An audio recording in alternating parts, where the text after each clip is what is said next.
Hey everybody, we are Mockingbird chapter 21. This is actually my second time reading this because the first time the computer stopped working. So that was a fun day. Chapter 20 was the iconic final speech to the jury, Atticus's closing statement. He made a couple really good points. You know, the crime never was committed because no doctor was called, so there's no evidence that she was raped. He talked about feeling sorry for Mayella because she was the victim of cruel poverty, yet he couldn't feel so sorry as to condoning her actions. He also referenced who in the courtroom was guilty. We met, well, that was before that. So we pick up in chapter 21. Calpurnia was coming up the aisle at the end of chapter 20. Kids are going to get in some trouble. They're not supposed to be there. They weren't supposed to be there. Atticus told them not to. So here we are, chapter 21. Oh, by the way, the chapters get much shorter now. There's like 10 chapters left, and it's like not even a third of the book. So chapters are shorter. 21, here we go. She stopped shyly at the railing and waited to get Judge Taylor's attention. She was in a fresh apron, and she carried an envelope in her hand. Judge Taylor saw her and said, "It's Calpurnia, isn't it?" "Yes, sir," she said. "Could I just pass this note to Mr. Finch, please, sir? It hasn't got anything to do with the trial." Judge Taylor nodded, and Atticus took the envelope from Calpurnia. He opened it, read its contents, and said, "Judge, this note is from my sister. She says my children are missing, haven't turned up since noon. Could you—" "I know where they are, Atticus," Mr. Underwood spoke up. "They're right up yonder in the colored balcony. Been there since precisely 1:18 p.m. Our father turned around and looked up. "Jem, come down from there," he called. Then he said something to the judge that we didn't hear. We climbed across Reverend Sykes and made our way to the staircase. Atticus and Calpurnia met us downstairs. Calpurnia looked peeved, but Atticus looked exhausted. Jem was jumping in excitement. "We've won, haven't we?"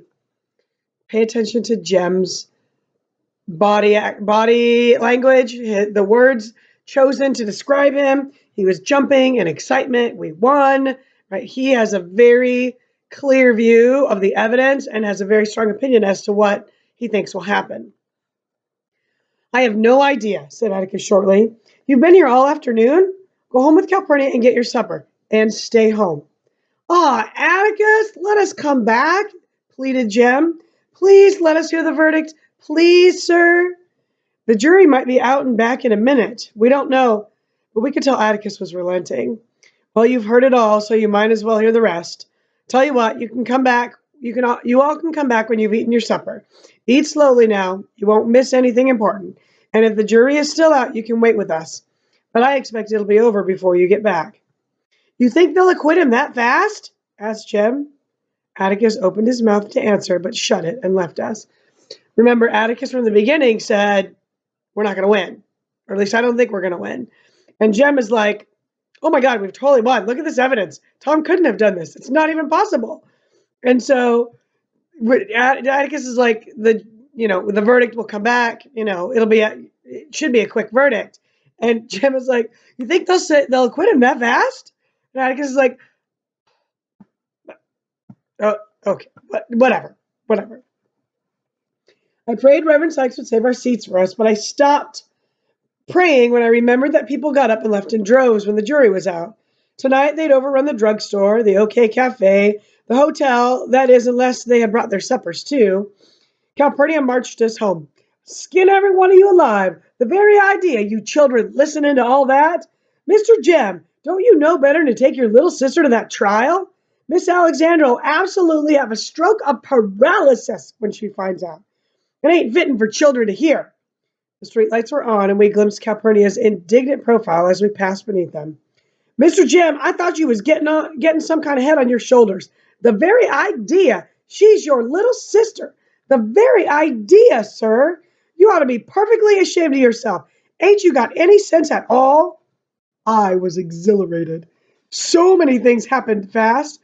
It felt it would take years to sort them out. And now here was Calpurnia giving her precious Jem down the country. What new marvels would the evening bring? So Scout's like, "Ha ha, Jem's in trouble, Jem's in trouble." And she's enjoying every second of it. I haven't read this like this closely in a while, and I'm looking at this line again. Something happened. So many things happened so fast. I felt it would take years to sort them out. Man, how appropriate is that in our world? So many things happen so fast, March, and it would take years to sort them out. Back into the world. Jem was chuckling. Don't you want to hear about it, Cal? Hush your mouth, sir. When you ought to be hanging your head in shame, you go along laughing. Calpurnia revived a series of rusty threats that moved Jem to little remorse, and she sailed up the front steps with her classic, if Mr. Finch don't wear you out, I will. Get in that house, sir. Jem went in grinning, and Calpurnia nodded tacit consent to having Dill in to supper. Y'all call Miss Rachel now, right now, and tell her where you are, she told him. She's run distracted looking for you. You watch out she don't ship you back to Meridian first thing in the morning. Anne Alexander met us and nearly fainted when Calpurnia told her where we were. That's funny. I guess it hurt her when we told her Atticus said we could go back because she didn't say a word during supper. She just rearranged the food on her plates, looking at it sadly while Calpurnia served Jem, Dill, and me with a vengeance. Calpurnia poured milk, dished out potato salad and ham, muttering, shame to yourselves, in varying degrees of intensity. Now y'all eat slow, was her final command. Reverend Sykes had saved our places. We were surprised to find that we had been gone nearly an hour, and we were equally surprised to find the courtroom exactly as we had left it, with minor changes. The jury box was empty. The defendant was gone. Judge Taylor had been gone, but he reappeared when we were seating ourselves. Nobody's moved hardly, said Jem. They moved around some when the jury went out, said Reverend Sykes. The men folk there got the women folk their suppers, and they fed their babies. How long have they been out? Asked Jem.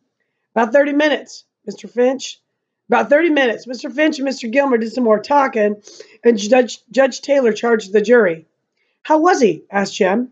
What say? Oh, he did right well. I ain't complaining one bit. He was mighty fair-minded. He sort of said, if you believe this, then you have to return one verdict, but if you believe this, then you have to return another one. I thought he was leaning a little to our side. Reverend Sykes scratched his head. Jem smiled. He's not supposed to lean, Reverend, but don't fret, we've won it, he said wisely. Don't see how any jury could convict on what we heard. Now don't you be so confident, Mr. Jem. I ain't ever seen a jury decide in favor of a colored man over a white man. But Jem took exception to Reverend Sykes, and we were subjected to a lengthy review of the evidence with Jem's ideas on the law regarding rape. It wasn't rape if she'd let you, but she had to be 18. In Alabama, that is, and Mayella was 19. Apparently, you had to kick and holler. You had to be overpowered and stomped on, preferably knocked stone cold. If you were under 18, you didn't have to go through all of this. Mr. Jem, Reverend Sykes demurred, this ain't a polite thing for little ladies to hear. She doesn't know what we're talking about, said Jem. Scout, this is too old for you, ain't it? It most certainly is not. I know every word you're saying. Perhaps I was too convincing because Jem hushed and never discussed the subject again. What time is it, Reverend? He asked. Getting on towards 8. I looked down and saw Atticus strolling around with his hands in his pockets. He made a tour of the windows, then walked by the railing and over to the jury box. He looked at it, inspected Judge Taylor on his throne, went back to where he started. I caught his eye and waved to him. He acknowledged my salute with a nod and resumed his tour. Mr. Gilmer, Mr. Gilmer was standing at the windows talking to Mr. Underwood. Bert, the court reporter, was chain smoking. He sat back with his feet on the table. But the officers of the court, the ones present, Atticus, Mr. Gilmer, and Judge Taylor sound asleep, and Bert, were the only ones whose behavior seemed normal. I had never seen a packed courtroom so still. Sometimes a baby would cry out fretfully, and a child would scurry out, but the grown people sat as if they were in church. In the balcony, the Negroes sat and stood around us with biblical patience. The old courthouse clock suffered its preliminary strain and strung the hour, 8 deafening bongs that shook our bones. When it bonged 11 times, I was past feeling. Notice how the author denotates time, right? Doesn't say 4 hours later, 6 hours later, but notice time by the ringing of the clock tower. Oh, I have to sneeze. Oh, allergies. Oh, so sorry. So it's 11 o'clock at night. This trial is still going on. The jury is still deliberating. There we go. Wait, hold on. Okay. When it bonged 11 times, I was past feeling. Tired from fighting sleep, I allowed myself a short nap against Reverend Sykes' comfortable arm and shoulder. I jerked away and made an honest effort to remain so by looking down and concentrating on the heads below. There were 16 bald ones, 14 men that could pass for redheads, 40 heads varying between brown and black. And I remembered something Jim had once explained to me when he was going through a brief period of psychical research. He said if enough people, like a stadium full maybe, were to concentrate on one thing, such as setting a tree afire in the woods, that tree would ignite of its own accord. I toyed with the idea of asking everyone below to concentrate on setting Tom Robinson free, but thought if they were as tired as I, it wouldn't work. Dill was sound asleep, his head on Jem's shoulder, and Jem was quiet. Ain't it a long time? I asked Jem. Sure is, Scout, he said happily. Or from the way you put it, it'd just take 5 minutes. Jem raised his eyebrows. There are things you don't understand, he said. I was too weary to argue. But I must have been reasonably awake, or I would have not received the impression that was creeping into me. It was not unlike the one I had last winter, and I shivered, though the night was hot. The feeling grew until the atmosphere in the courtroom was exactly the same as a cold February morning, when the mockingbirds were still and the carpenters had stopped hammering on Miss Bonnie's new house, and every wood door in the neighborhood was shut as tight as the doors of the Radley place. A deserted, waiting, empty street, and the courtroom was packed with people. A steaming summer night was no different than a winter morning. Mr. Hectate, who had entered the courtroom and was talking to Atticus, might have been wearing his high boots and lumber jacket. Atticus had stopped his tranquil journey and had put his foot on the bottom rung of a chair. As he listened to what Mr. Tate was saying, he ran his hand slowly up and down his thigh. I expected Mr. Tate to say any minute, "Take him, Mr. Finch." But Mr. Tate said, "This court will come to order," in a voice that rang with authority, and the heads below us jerked up. Mr. Tate left the room and returned with Tom Robinson. He steered Tom to his place beside Atticus and stood there. Judge Taylor had roused himself to sudden alertness and was sitting up straight, looking at the empty jury box. What happened after that had a dream-like quality. In a dream, I saw the jury return, moving like underwater swimmers, and Judge Taylor's voice came from far away and was tiny. I saw something only a lawyer's child could be expected to see, could be expected to watch for, and it was like watching Atticus walk into the street, raise a rifle to his shoulder, and pull the trigger, but watching all the time, knowing the gun was empty. A jury never looks at a defendant and is convicted, and when this jury came in, not one of them looked at Tom Robinson. Every time. The foreman handed a piece of paper to Mr. Tate, who handed it to the clerk, who handed it to the judge. I shut my eyes. Judge Taylor was polling the jury. Guilty, guilty, guilty, guilty. I peeked at Jim. His hands were white from gripping the balcony rail, and his shoulders jerked as if each guilty was a separate stab between them. Judge Taylor was saying something. His gavel was in his fist, but he wasn't using it. Dimly, I saw Atticus pushing papers from the table into his briefcase. He snapped it shut and went to the court reporter and said something, nodded to Mr. Gilmer, and then went to Tom Robinson and whispered something to him. Atticus put his hand on Tom's shoulder as he whispered, "Oh, whew." Atticus took his coat off the back of his chair and pulled it over his shoulder. Then he left the courtroom, but not by his usual exit. He must have wanted to go home the short way, because he walked quickly down the middle aisle toward the south exit. I followed the top of his head as he made his way to the door. He did not look up. Someone was punching me, but I was reluctant to take my eyes from the people below us and from the image of Atticus's lonely walk down the aisle. Miss Jean Louise? I looked around. I looked around. They were standing. All around us in the balcony on the opposite wall, the Negroes were getting to their feet. Reverend Sykes' voice was as distant as Judge Taylor's. Miss Jean Louise, stand up. Your father is passing. Whew! Okay. Okay. All right. Things to unpack. So one of the important things in this chapter is this comparison between this verdict situation and did you get the other comparison to the earlier reference? What happened earlier with the mad dog in chapter 10? And so she makes this comparison. So the first thing connection is this. It was not unlike a feeling I had last winter. The feeling grew in the atmosphere in the courtroom was exactly the same as a cold February morning.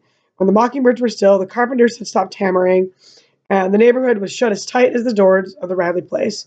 A deserted, empty, waiting street, and the courtroom was packed with people. So in that instance, with Atticus and the mad dog, you've got Atticus physically protecting his children and the town from this illness, from this physical danger of rabies. Atticus goes into the street, risking his life, per se, and takes on shows this physical courage. And he tells Jem, in the next chapter, that's not what courage is, brother.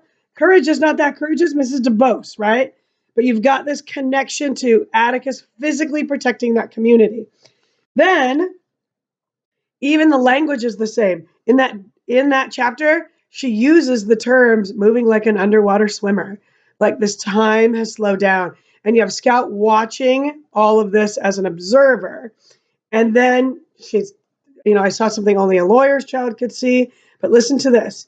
And it was like watching Atticus walk into the street, raise a rifle to his shoulder, and pull the trigger, but watching all the time, knowing the gun was empty. Holy cow. So in the Mad Dog chapter, Atticus can protect his children and he can protect his community from that physical danger. Here, the danger is not physical. It's an emotional danger. It's a moral danger. And it's the idea of racism. And Atticus, in all of his goodness, in all of his intelligence and glory and moral strength, he can do everything in his power and it won't matter. That gun is empty. He's got everything, all the tools he needs, but no matter what he does, he's going to lose. And he cannot protect them from the racism in that community and from as Jem learns, from the view of society that is not what he thought it was. This innocent view of, people are all good and our town is good people and, he can't protect them. Even at his very best, he can't protect them. Notice Jem's physical reaction. Makes me sad. His hands were white from gripping the balcony and his shoulders jerked as if each guilty was a separate stab between them. So he has a physical reaction to realizing that the world isn't fair. Hold on, almost there. And he sees that for the first time here. The end, in true Harper Lee style, right, ends dramatically with something really powerful. And so you got to get the picture on the courtroom. It's empty. Everybody's kind of left. Atticus all the white folks have left, right? The black folks leave afterwards. So they're all on the top balcony. The bottom floor is all empty except for Atticus. And he makes that lonely walk down the aisle by himself. And as he does so, the black folks do they have no power. They do that which they can to show their respect. And they all stand as this sign of thank you for all that he did, for risking all that he risked, for doing his best. Because any other lawyer would have just gone through the motions, but Atticus didn't. And so they all stand as this silent, not protest, silent act of sincere gratitude towards Atticus as he's leaving. That's chapter 21. See you for 22.